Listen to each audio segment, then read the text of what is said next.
Hi, everybody. Today I'm going to talk about the Celsius meltdown. The crypto lender Celsius recently froze withdrawals, and a lot of people are freaking out, wondering what's going on and why it's happening. I'm going to dive into that, the reasons why it's happening, and what you can do to prevent this in the future. Before we begin, I want to give a shout out to Ledn. Ledn is a great place to borrow against your Bitcoin using it as collateral. It is a competitor to Celsius, and I will include a tweet storm or I'll include my TweetStorm link in the description here, so you can look at the differences and how they manage their assets versus Celsius. But definitely recommend you check them out if that's what you're looking to go do. All right, cool. Let's go ahead and hop on over into the newsletter. So I write this first on Thursdays. This is part of the Held Report, my newsletter, and it goes out to all of my subscribers. There should be a little modal here. If you're interested in joining, you can subscribe there. Okay, cool. So if you haven't heard about Celsius, Celsius is one of the biggest lending and borrowing platforms in crypto, and they recently froze withdrawals. So as of June 13th, they're like, hey, we're freezing withdrawals, and tough luck, you can't get your money out. So basically, this is a really, really big, shocking event for the community. This is something that a lot of people did not anticipate. Some did, like myself and Corey Klippstein and Peter McCormick, where we saw a lot of shady things going on.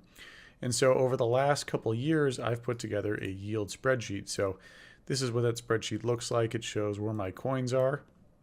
It shows services in the space.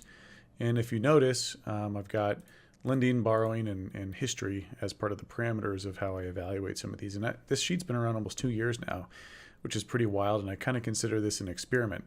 Can I go lend out my coins and not lose them? And can I assess counterparty risk properly? So as you notice, Celsius is in red. Salt's a company that also is in red. It's Salt, Voyager, Nexo, Crypto.com. They add a token for gamification and incentive yield, but it's kind of unnecessary and adds risk.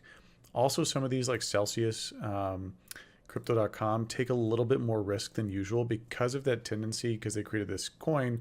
They usually are operating in a little bit more of a legal gray area than some of the other companies that do this. So, for example, and then I'll dive in here to what some of those weird things were that Celsius was doing. So it's not just the token, it's a couple other things as well. The rumors were that they were acting more like a hedge fund rather than a lending borrowing platform. So what's the difference? So a platform might just find one lender and one borrower, match them, and take a small spread, versus they're borrowing from, people lend their coins, they take those coins and then place trades with those, like going long or short something. So that was the rumor on the street, that they were doing that. The CEO, Alex Mashinsky, claimed various things that were pretty dubious, like he invented VoIP, and that was debunked, or that he raised over $1 billion, but that was, I think, a twist of words, where he had a company in 2000 that briefly hit $1 billion valuation, but he did not raise $1 billion. The former CFO, Yaron Shalem, was arrested for fraud, not based on his involvement at Celsius, but his previous company's involvement. That's a pretty big red flag, though. The former head of institutional lending, Jessica Catter, is a 24-year-old who actually filmed some porn.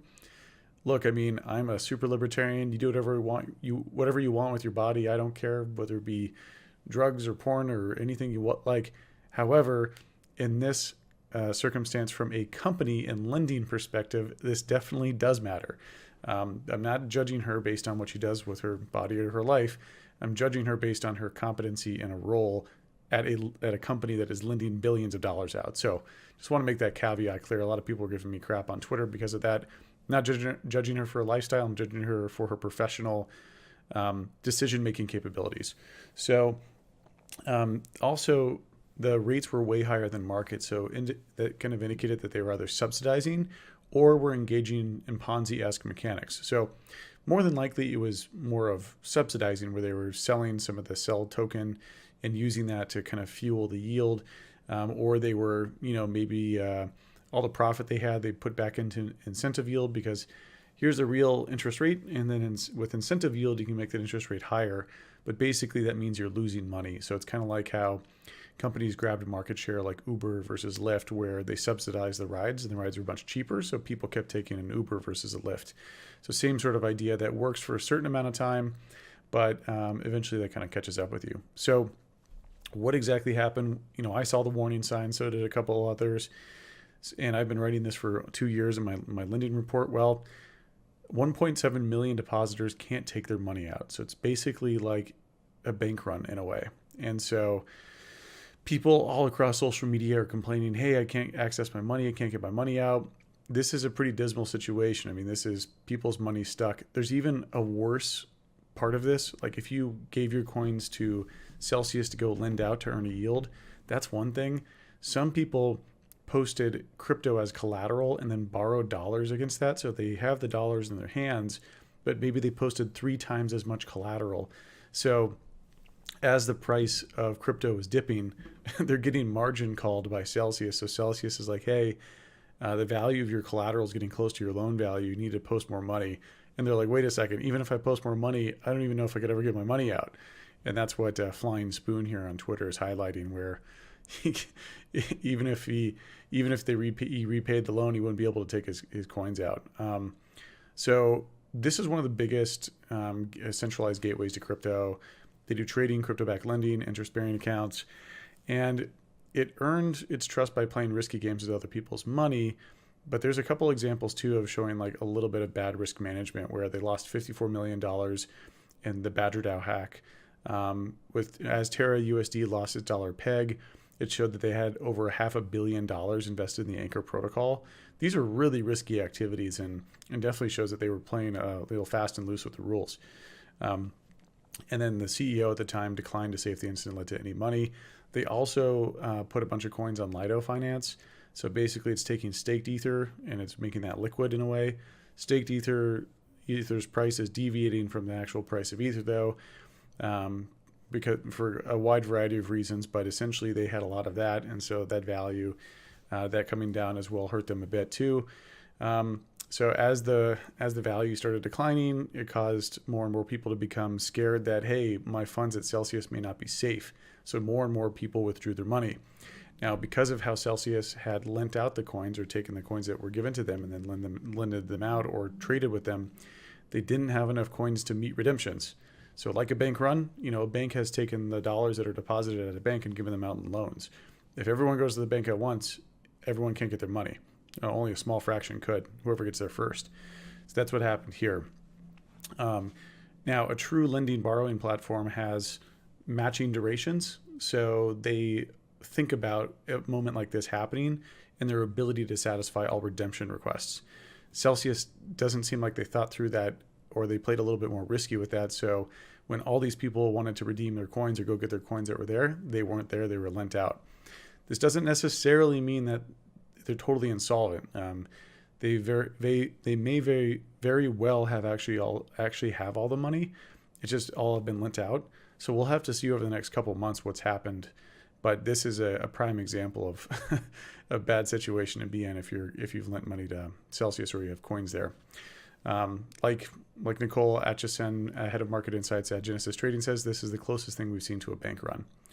And like I said, rumors are swirling that they're insolvent. They hold the single largest debt position on Maker, which they're borrowing dollars using assets as collateral.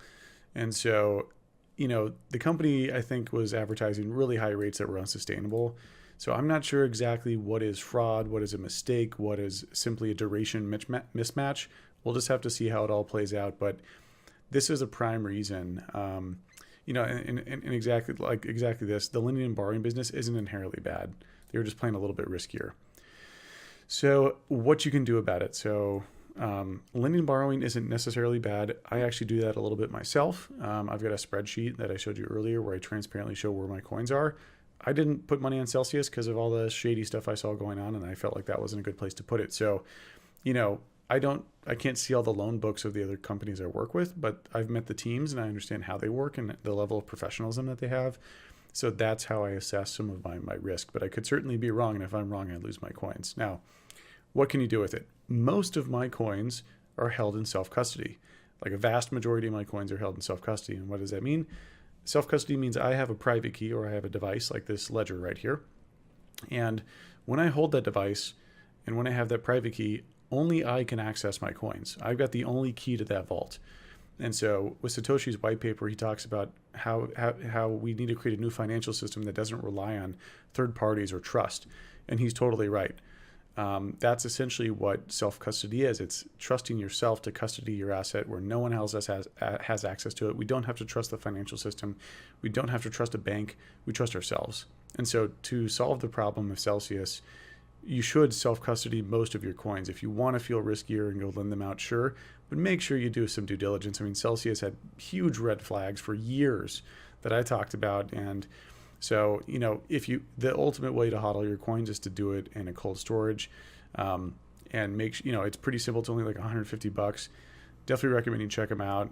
There's other providers out there too, like Trezor, Cold Card, etc. It just kind of depends on your level of sophistication, or if you want to just have Bitcoin versus other crypto assets.